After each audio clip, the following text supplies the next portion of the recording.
যারা টানা 40 দিন তাকবীরে উলার সাথে নামাজের শুরু থেকে শেষ পর্যন্ত ইমামের সাথে জামাতে শামিল হতে পেরেছে, সেই মানুষগুলোর জন্য এই সৌভাগ্যের ঘোষণা দিয়েছেন আমাদের প্রিয় নবী সাল্লাল্লাহু আলাইহি সাল্লাম। সম্মানিত উপস্থিতি, আজকে সেরকম সৌভাগ্যবান কিছু তরুণের হাতে, কিছু যুবকের হাতে আমরা পুরস্কার তুলে দিব। সন্দেহাতীতভাবে এটি ব্যতিক্রম একটি দৃষ্টান্ত, অসাধারণ এবং অনুসরণীয় একটি উদ্যোগ। আমি অনুষ্ঠানের শুরুতেই যে সমস্ত ব্যক্তিবর্গ এর পেছনে নেপথ্যের নায়কের ভূমিকা পালন করেছেন, যাদের শ্রম, মেধা, অর্থ এখানে ব্যয় হয়েছে, আল্লাহ রাব্বুল আলামিন তাদের সবাইকে এর জন্য সর্বোত্তম বিনিময় দান করুন।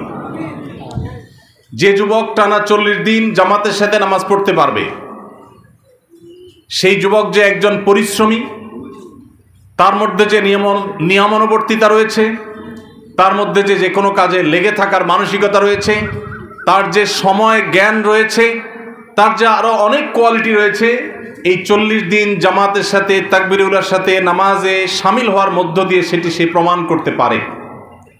সম্মানিত উপস্থিতি, একজন অলস, একজন অকর্মণ্য মানুষ তার দ্বারা 40 দিন টানা 5 ওয়াক্ত নামাজে প্রত্যেক ওয়াক্তই সময় মতো হাজির হয়ে তাকবীরে উলার সাথে জামাতে নামাজ পড়া সম্ভব নয়। আমরা অনেকেই হয়তো জানি আমাদের প্রাণের নবী, প্রিয় নবী সাল্লাল্লাহু আলাইহি ওয়াসাল্লাম আল্লাহর কাছে যে সমস্ত বিষয় থেকে পানাহ চেয়েছেন, আশ্রয় চেয়েছেন, যেসব বিষয় থেকে তিনি মুক্তি চেয়েছেন, তার মধ্যে থেকে একটি হলো অলসতা। তিনি দোয়া করতেন, আল্লাহুম্মা ইন্নী আউযু বিকা মিনাল আজজি ওয়াল কাসাল, আল্লাহ আপনার কাছে আমি অক্ষমতা থেকে, অলসতা থেকে পানাহ চাই। সম্মানিত যুবক এবং তরুণ বন্ধুরা আমার, আমাদের সমাজে অনেককে দেখবেন তারা অলস, তারা অকর্মণ্য, তারা বাবার হোটেলে খান, তারা কোনো পরিশ্রম করতে রাজি নন।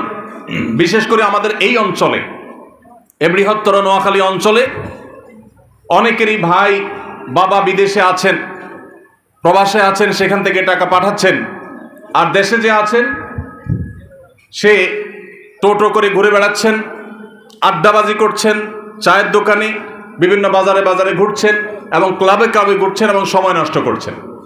আমরা সেই ধর্মের অনুসারী যেই ধর্মে অলসতার কোনো সুযোগ নেই। 40 দিন টানা তাকবীরে উলার সাথে নামাজ পড়তে পারা, এটা তো রীতিমতো আমাদের সেনাবাহিনীর সদস্যরা যেরকম ট্রেনিং নিয়ে থাকে, সেরকম ট্রেনিংগুলোর মতো অত্যন্ত কষ্টসাধ্য একটা ট্রেনিংয়ের মতো।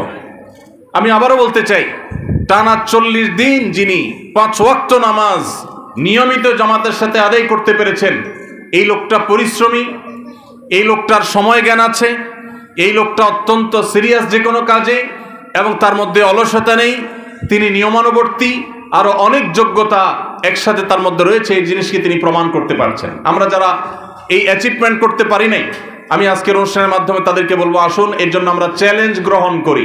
সবাই চেষ্টা করতে পারি তো ইনশাআল্লাহ? আল্লাহ তাআলা আমাদের সবাইকে জীবনে একবার হলেও প্রিয় নবী সাল্লাল্লাহু আলাইহি সাল্লামের এই গুরুত্বপূর্ণ সুন্নাহর উপরে, এই নির্দেশনার উপরে আমল করার তৌফিক দান করুন। সম্মানিত উপস্থিতি, আজ আমাদের সমাজের তরুণদের দিকে তাকালে আমরা নানা কারণে দুশ্চিন্তায় পড়ে যাই, আমরা নানা কারণে পেরেশান হয়ে পড়ি। শুধুমাত্র এই বছর এসএসসি এবং দাখিল পরীক্ষার ফলাফল প্রকাশের পর 8 থেকে 10 জন শিক্ষার্থী অকৃতকার্য হওয়ার কারণে আত্মহননের পথে পা বাড়িয়েছে। প্রত্যেকটি পাবলিক পরীক্ষার ফলাফল প্রকাশের পর এই ধরনের অনাকাঙ্ক্ষিত ঘটনা আমরা শুনতে পাই। আমাদের মধ্যে যারা বয়সের তরুণ, সে সমস্ত তরুণ এবং যুবক বন্ধুদেরকে বলতে চাই, মা বাবা একটি সন্তানকে তিল তিল করে কিভাবে গড়ে তোলেন, কিভাবে তাদেরকে মানুষের মতো মানুষ করেন, তার জন্য তাদের কত শ্রম, কত মেধা, কত ভালোবাসা, কত তাদের অবদান এর পেছনে তাদের থাকে, সেটি আমরা অনেকে বুঝতে পারি না। আর যার কারণে আমরা সামান্য একটু দুশ্চিন্তায়, সামান্য একটু বিপদে আমরা আত্মহননের পথে পা বাড়াই।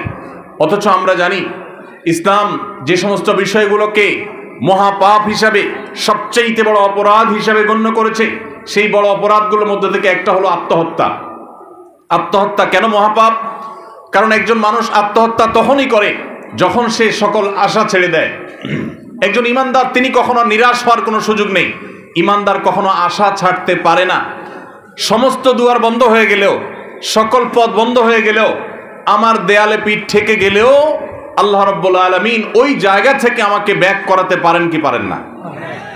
আল্লাহর কাছে অসম্ভব বলতে কিছু আছে? এই পৃথিবীতে শত সহস্র মিরাকল, শত সহস্র অলৌকিক ঘটনা আমাদের চোখের সামনে দিয়ে অনবরত ঘটে। আমরা একটু চোখ মেলে তাকালেই দেখতে পাবো বহু অসম্ভব ধরনের কঠিন কঠিন ঘটনার সাক্ষী আমাদের এই দুই চোখ। অতএব আমরা সর্বাবস্থা আল্লাহর প্রতি আস্থাশীল থাকব। আমাদের জীবনে পরীক্ষা সামগ্রিক জীবনের তুলনায় খুবই ক্ষুদ্র একটি পার্ট জীবনের। অতএব এটাই জীবনের একমাত্র বিষয় নয়। এই পরীক্ষাকে কেন্দ্র করে যারা ডিপ্রেসড হয়ে যাচ্ছেন, যারা দুশ্চিন্তায় পড়ে যাচ্ছেন, বা কেউ কোনো কারণে সমাজে অপমানিত হয়ে আত্মহননের পথে পা বাড়াবার মতো এরকম মহা অপরাধের চিন্তা যারা করছেন, তাদেরকে বলতে চাই, আল্লাহ তাআলা বলেছেন কোরআনে কারীমে, ওয়ালা ইয়াসমির রাউহিল্লাহি ইল্লাল কওমুল কাফিরুন, আল্লাহর রহমত থেকে যারা অবিশ্বাসী, যারা বেঈমান, তারা ছাড়া কেউ কখনো নিরাশ হতে পারে না। যাদের আল্লাহর প্রতি বিশ্বাস নেই তারা আশা ছেড়ে দিতে পারে, কিন্তু আপনি আমি যারা আল্লাহর প্রতি বিশ্বাস করি, আমরা ভরসা করব আল্লাহর প্রতি যে আমার দেয়ালে পিঠ ঠেকে গেছে, একটা বিপদ হয়েছে, আরেকটা সুদিন আমার আসবে, একটি সমস্যা হয়েছে, বহু সুবিধা আমার জীবনে আসবে। আল্লাহ বলেছেন ইন্না মাআল উসরি ইসরা, নিশ্চয়ই কষ্টের সাথেই মানুষের সুখ রয়েছে, দুঃখের সাথেই সুখ রয়েছে, মানুষের বিপদের সাথেই মানুষের বিপদ মুক্তির উপায়ও রয়েছে। এই জন্য একজন ইমানদার কখনো ডিপ্রেশনে পড়তে পারে না।